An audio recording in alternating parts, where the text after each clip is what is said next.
I generated $207,000 for an e-commerce brand from email marketing in 30 days. That was 49% of their total store revenue. And we built their entire email marketing system completely from scratch. We literally started from nothing and took them from zero to $207,000 in 30 days purely from email. In this video, I'm breaking down exactly how we made that happen step by step. So if you're running an e-commerce brand and you don't have a real email system in place yet, or maybe you do have a system in place, but you're just not seeing the results that you expect, this video is gonna save you a ton of time and frustration figuring out what actually moves the needle. Everything I walk you through, you can literally just take it for yourself, implement it for your own brand today, and start seeing results as soon as tomorrow. Let's get into it. And so just for context, this brand is called Titan Wellness. They sell cold plunges, water chillers, and gear that's related to that type of product. With this specific brand, if I go over to Klaviyo here, you can see that from February 14th to March 16th, they actually generated $424,000 in total revenue from their Shopify store, with around $207,000 coming attributed from the Klaviyo channel, which again is making up 49, close to 50% of their total revenue, which is half of their entire revenue. And that's how powerful email marketing is when you have the right systems and the right infrastructures in place. And so before working with us, they didn't have any sort of email system in place at all. I think they had maybe a couple of abandoned checkout Shopify automated emails that were bringing in 1,000 or 2,000 a month. But really aside from that, they had a Klaviyo account with no flows built out. They weren't sending out any regular campaigns. They really weren't doing anything in terms of the email channel. And they were heavily relying on, Meta ads and also Google ads in order to bring in top of funnel traffic, but they didn't have any sort of back-end infrastructure to really support some of these sales because they sell high ticket products on their website. And so it's really, really important to have an email marketing infrastructure that nurtures and educates and builds trust, because oftentimes with a product like theirs, it can take, 5, 6, 7, even up to 10 different touch points in order for someone to finally commit to making a purchase. And so when this brand came to us, they were looking for more revenue, first of all, more stability and more predictable revenue, which I think a lot of e-com brands want that focus too heavily on ads, and just, more repeat purchasers as well, because their repeat purchase rate was super, super low. And so with the email system that we've been able to build, we've been able to overcome a lot of these different obstacles and meet a lot of the goals that this client was looking for. Now, let me actually walk you through the process that made all of this possible, starting from phase one. Very first step that we did was to build out their sign-up form and their email list. And we wanted to build a sign-up form that was optimized for conversion. So as you can see on my screen here, we have a two-step pop-up, which is something that I always recommend. If you have an e-commerce brand, this is something you absolutely need to do in order to increase engagement and conversion rates on your pop-up. And so one of the first things we did is we created a two-step pop-up. It's called a micro commitment. And so we have this question here. You got an exclusive discount. But before we move on, what's your main goal with cold plunging? Faster workout recovery, stress relief, and mental clarity, getting started with cold therapy. So before we even actually created this pop-up, we needed to understand what are some of the reasons and what are some of the pain points that customers buy products from this brand for, So we want to kind of, list this down into different options that people can select. And later on, we can target them with those specific options. But more importantly, we want to kind of get people to engage and make people feel like we actually care about their journey and experience with the brand. And so that's why we created this two-step pop-up. And in the second step, at that point, we're asking for their email. We're also collecting SMS, and then we have the success page. So very first step was to create their pop-up, which we've successfully done. I recommend doing a pop-up on mobile and on desktop. The next thing that we did is we built all the critical lists and segments that this account needs, especially in the beginning, to really make the most out of their revenue from the campaigns that they're sending. And so the first thing that we did was we built an Engage L30 segment, so people that have opened or clicked an email in the last 30 days. We also built out the Engage L60 segment, similar concept, people that have engaged in the last 60 days. We built out the sunset suppression segment, so people that are going through a sunset unengaged flow, letting us know like, hey, these people need to be suppressed. We also built the LTV VIP segment. We also built a inactivity segment, espresso shot segment, never active profile segment, and also a master list segment. And so really with this brand, what we wanted to do in the beginning, because they didn't have really history of sending emails on their account or campaigns on their account. And so typically what I like to do is send out a couple of emails, maybe the first 2 or 3 emails to the entire master list. So everyone that has an active profile on Klaviyo.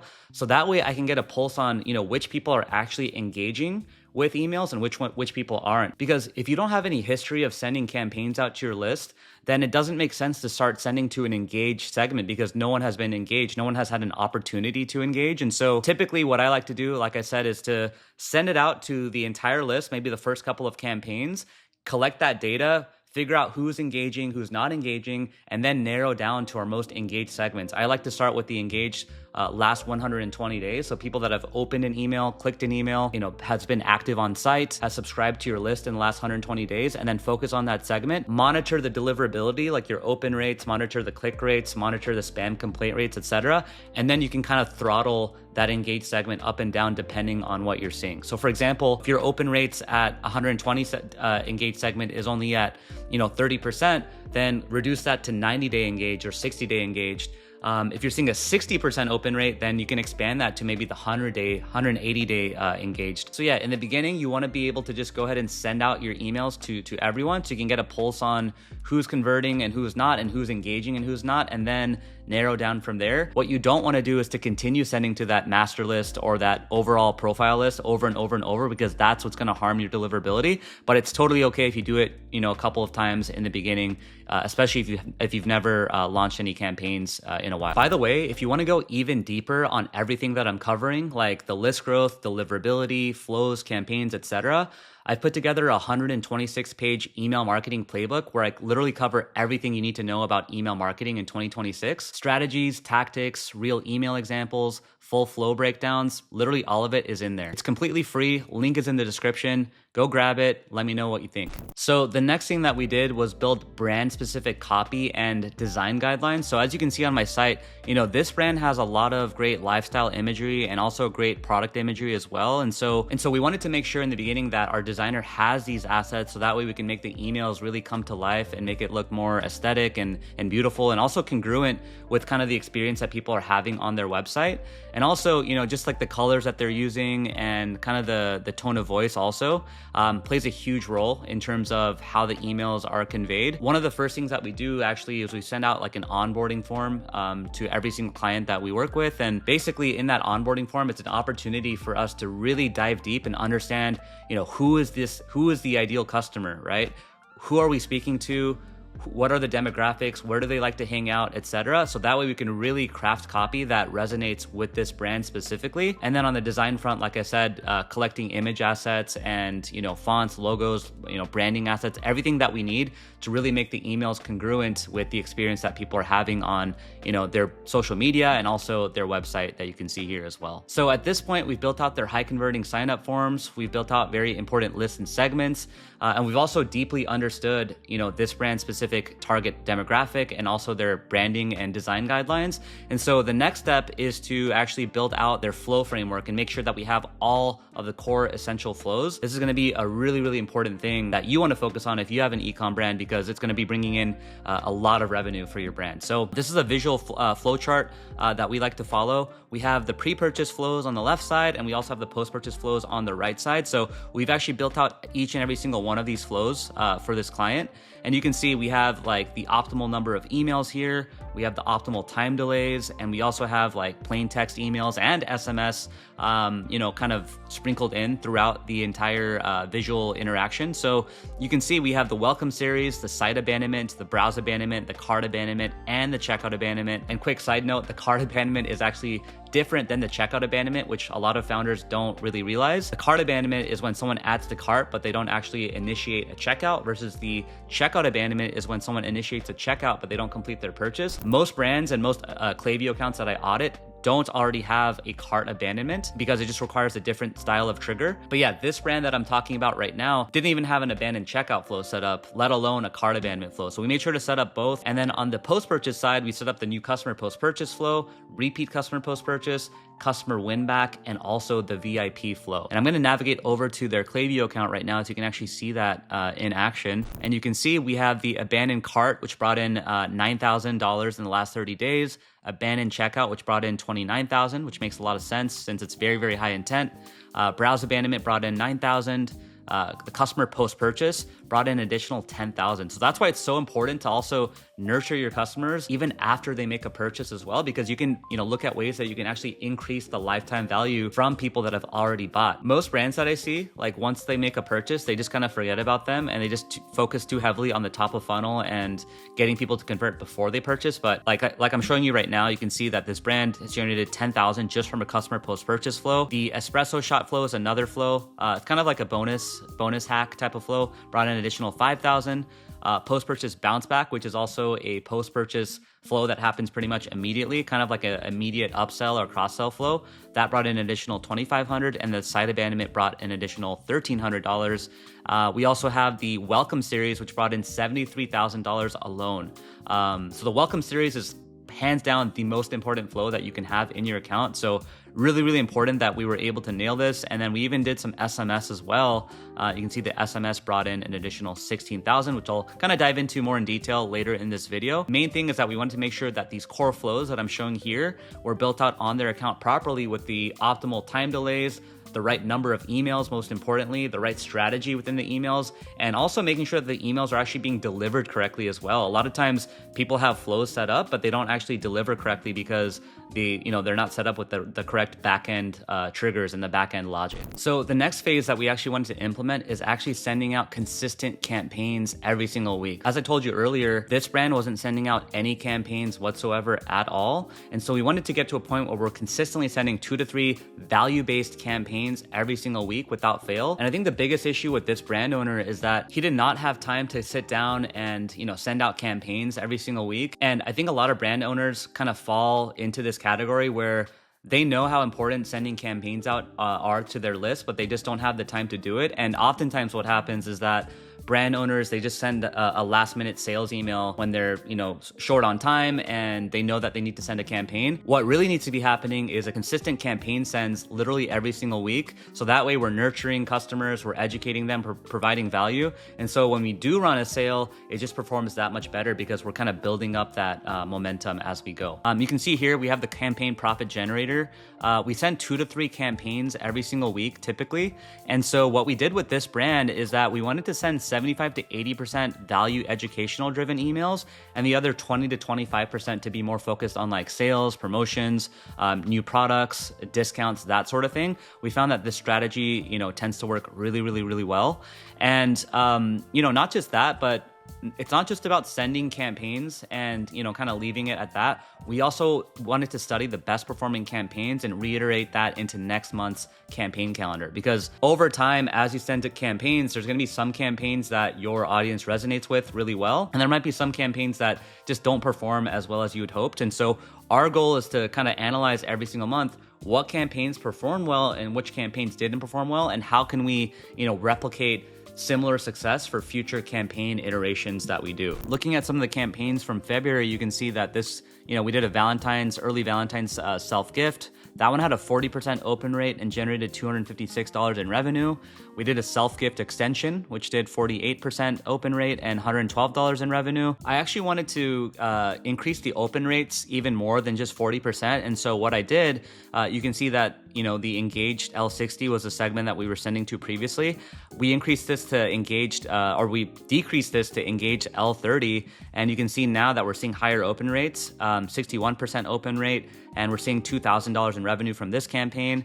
Valentine's Day Self-Love Tribute did 52% open rate and $1,400 in revenue. We did a President's Day Leadership and Discipline campaign. That one did 65% open rate and over $4,000 in revenue. And you can see, as I scroll through this, we're seeing really, really excellent open rates, pretty decent click rates, but most importantly, the main metric that we're looking at here is the revenue. You can see that, this one did 4,000, this one did 1,600, this one did 5,000, this one did 1,700, this one did 1,600. And so one of the things I actually wanted to emphasize is that we're looking back at previous campaigns that we launched like last month, 2 months ago, 3 months ago, etc. And you're seeing a reflection of those learnings in this account, like in terms of the campaigns that we're launching this month and we're continuing to launch next month, because every month is going to be a little bit different, and we want to kind of take a look back at what's been performing, what concepts have been performing, what angles, what subject lines, and again, replicate that for future campaigns to see better and better improvement of results over time. If I go back to home, you can see that campaigns have made up a significant portion of the revenue. Out of the 207,000, campaigns have brought in around 32,000. Obviously not as much as the flows, but every brand's going to be different. Some brands bring in a lot more revenue coming from campaigns, more so than flows. Other brands bring in more revenue from flows than campaigns. I think for the case with this brand specifically, the fact that they sell really high ticket products lends itself to, having the automations do a lot of the heavy lifting, and then the campaigns are a little bit more supplementary as well. So phase 3, as we got into the second and third month of working together, that's when we really started to focus on some of the more advanced flows, such as like the VIP flow and the customer win back flow, which I'm showing you here on my screen right now. You can see that this is the VIP flow that we set up, and we decided to classify a VIP for this brand as someone that's placed their 5th order with the brand. And so if we go into this email, you can see that we have a personal note from James, who's the founder, and you can see that once they classify as a VIP customer, they'll get this email that says, "I saw you just place your 5th order. Wow, we don't take that lightly. Your continued support means the world to us. To say thanks, I've unlocked a special VIP discount just for you." And we actually decided to offer them 10% off their next order as a VIP discount. And so you can see we have some like extra perks. So you're a VIP now, 5 orders makes you one of our top customers. This exclusive discount is our way of saying thanks. VIP status comes with ongoing special benefits, handpicked for VIPs, sauna systems, premium accessories, latest innovations. Thank you for your trust. And then we also have like a section that says explore VIP products. And so, it's a really, hyper personalized, dedicated email for people that are specifically classified as VIP customers.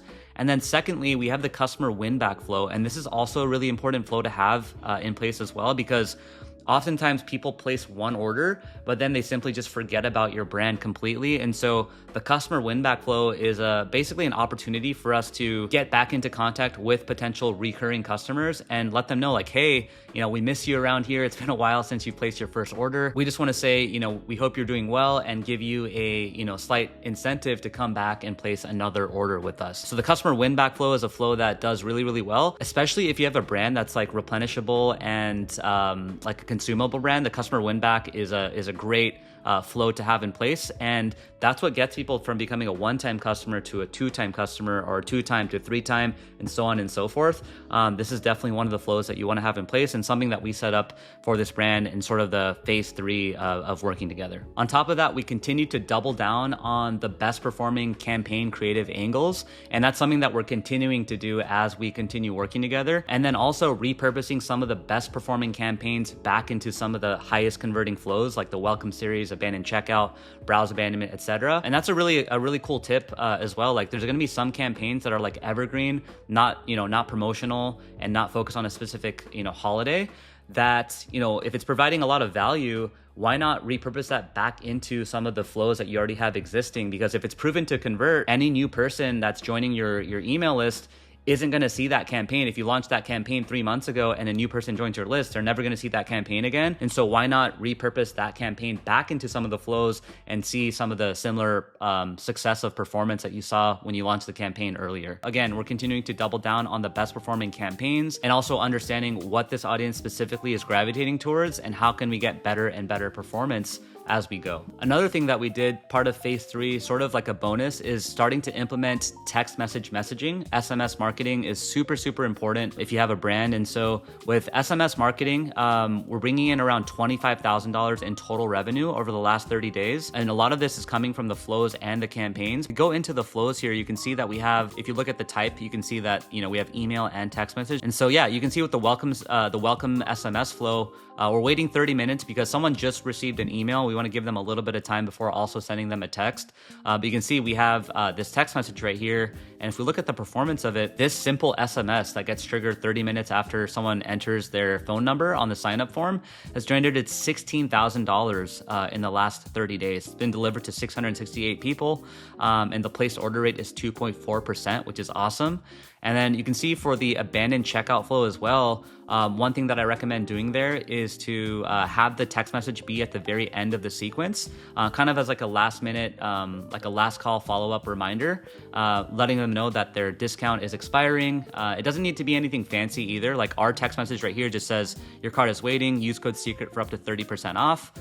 So yeah, super simple and straightforward. But you can see this text message alone has generated $2,500 on its own. And again, this is happening at the very end of the sequence. So a lot of people have already converted before even getting this text message, which, by the way, they should be taken out of the flow if they've converted, on the first, second, third, fourth email. But for all the people that didn't convert yet, we're going to send them this text message, and that one's generated, again, $2,500. And so, if we did not send this text message, we probably wouldn't have recovered some of this additional revenue. So really important that we have this. And then lastly, on the browse abandonment flow as well, we also have the text message final reminder. Again, we're adding this towards the end of the sequence. And this site abandonment text message has generated $1,400 in revenue in the last 30 days. We have SMS sprinkled out throughout multiple flows, not just the ones that I showed you, but site abandonment, browse abandonment, abandoned cart, abandoned checkout, welcome series, customer win back, that sort of thing. And with SMS on the campaigns, we're making sure to sprinkle them across the most important campaigns. So with SMS, you definitely don't want to overdo it because SMS is a very intrusive channel. People are always on their phones, and so you want to be kind of tactful with how many messages that you're sending. But I would say on the automation side of things, you definitely want to sprinkle it in towards like the end of the flow. So that way we're kind of using it as like a last minute reminder and last call to use their incentive. And then for the campaign side of things, I recommend only sending SMS if you're sending a very important email, such as like a new product launch, promotional style email, or just a very important update from the brand or from the founder. That's when SMS really shines the most. And as you can see, SMS has brought in $25,000 in revenue, which is making up 12% of the overall Klaviyo revenue. So again, this brand did $424,000 in total revenue in the last 30 days, with over $207,000 of that coming directly from Klaviyo. And this is what's possible when you have everything in place, everything dialed in, all the flows in place, all the different campaigns. You have sign up forms that are converting properly. You have SMS going full force. Everything's kind of listed out here. You can see where SMS should be inserted in, the number of emails you should have, the time delays, and everything. I'll actually link this in the description of the video so you guys can check it out as well. But yeah, this is exactly the principles and the frameworks that we were able to accomplish to get this brand to the level that they're now at. So there you have it, the exact process and system that we used to generate $207,000 in 30 days purely from email. And look, this wasn't some crazy secret. It was a system, flows, pop-ups, sign-up forms, campaigns, segmentation, all working together in harmony. That's what separates brands doing 30 to 50% of their revenue coming from email from brands that are just stuck wondering why their email list isn't making them any money. And if you're watching this thinking, okay, I need this for my brand, then I've got two options for you. If you want to implement this yourself, like I said earlier, I put together a 126-page email marketing playbook that literally covers everything that I've gone over in this video, the exact flow structure, campaigns, strategy, etc., everything that you need to get really high performance from your Klaviyo account. The link is in the description. Or if you'd rather just have myself and my team handle all of this for you, same way we did with this brand and hundreds of other brands, then the link is in the description to book a call as well. I'll take a look at where you're at right now and tell you exactly what I would do first. Either way, if you're watching this video, then I know for a fact that your email list is sitting on a lot of money right now, and it's time to start implementing all of the tactics that I shared. So go out and go get it, and I will talk to you in the next video.